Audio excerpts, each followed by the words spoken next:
didn't appear on the surface of the Earth until 400 million years ago. So 100 million years after diamonds quit being made, plants first came on Earth. So these are old. They are rare in that respect. Coal is derived from plants. So it is highly unlikely that diamonds came from coal, nor did they come from Superman. This is important to remember. They form at extremely high temperature and pressure, over 100 miles beneath the Earth, and they come to the surface through volcanic action. If it's too slow, they will turn back to graphite. So they were formed way back when, in this pool underneath the Earth. They were brought to the surface at about 20, 30 miles per hour through solid rock to get to the surface as diamonds.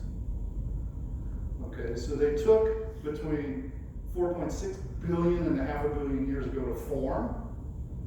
The main thing is it took an extraordinary amount of time for these molecules to come together and form these diamonds.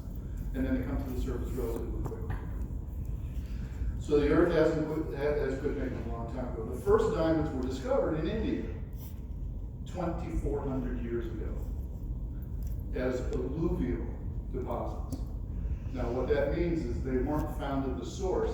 They were found in dry riverbeds and some runoff from these volcanic pipes from somewhere that they didn't find. Because over geologic time, those had been worn down. And then, so 2,400 years ago is when they first started finding diamonds in India. And then not until the 1725 did they find them in Brazil, which were also alluvial diamonds.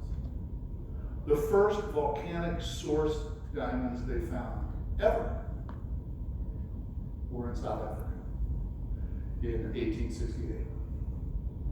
So less than a couple hundred years ago, we've been getting diamonds from a source, direct from the source. Everything else over geologic time.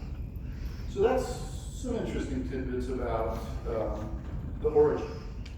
Now the properties of diamonds. They're pure carbon. So what that means, and carbon is an element. So they literally are elemental.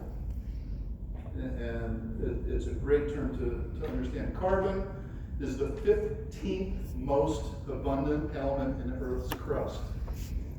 The 4th most abundant element in the universe, after hydrogen, helium, and oxygen, and the 2nd most abundant element in the human body.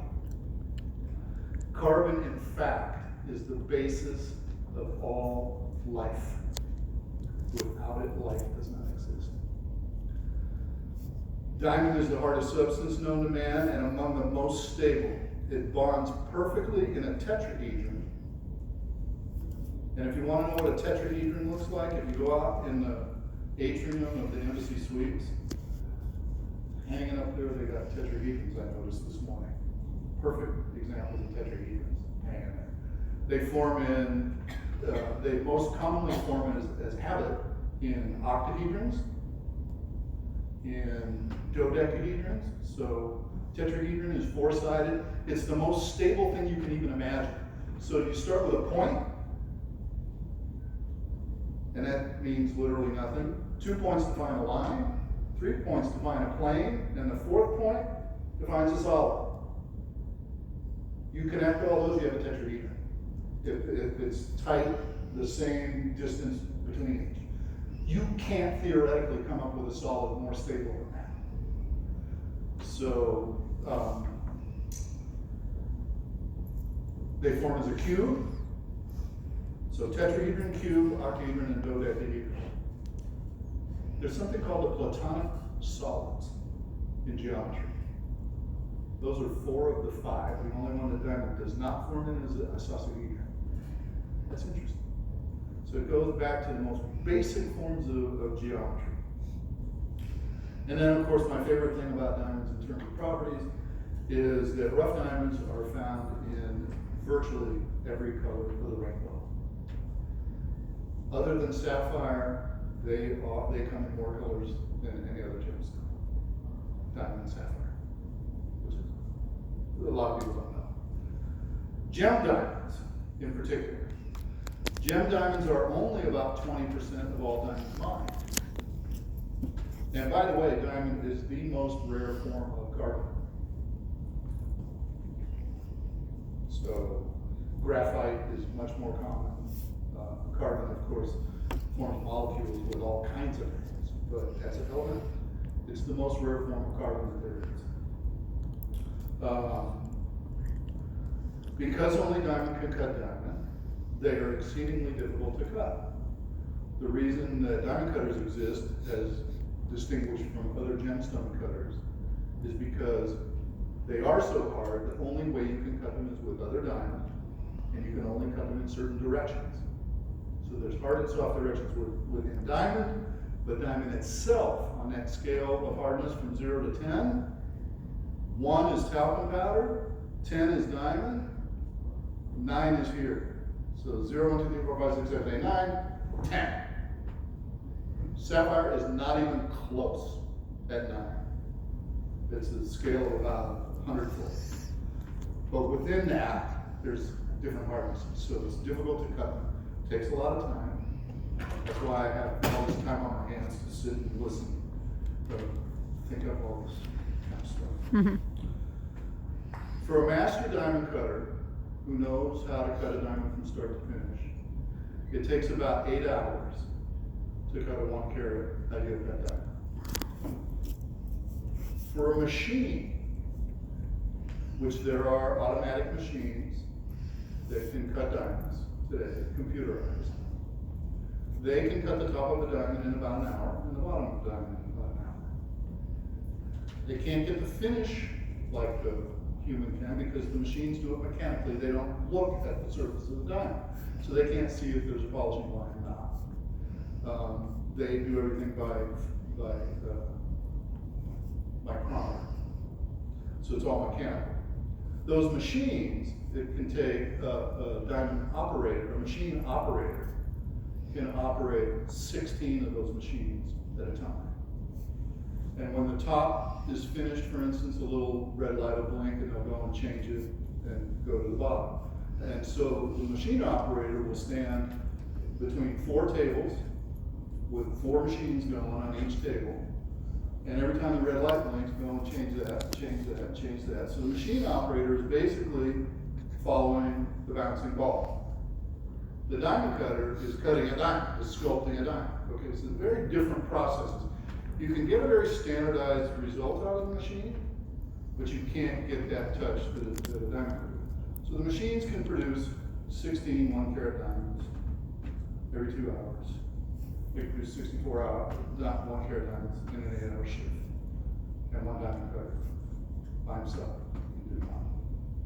So you get the efficiency and the economics of scale and all of that. Okay? Something to think about.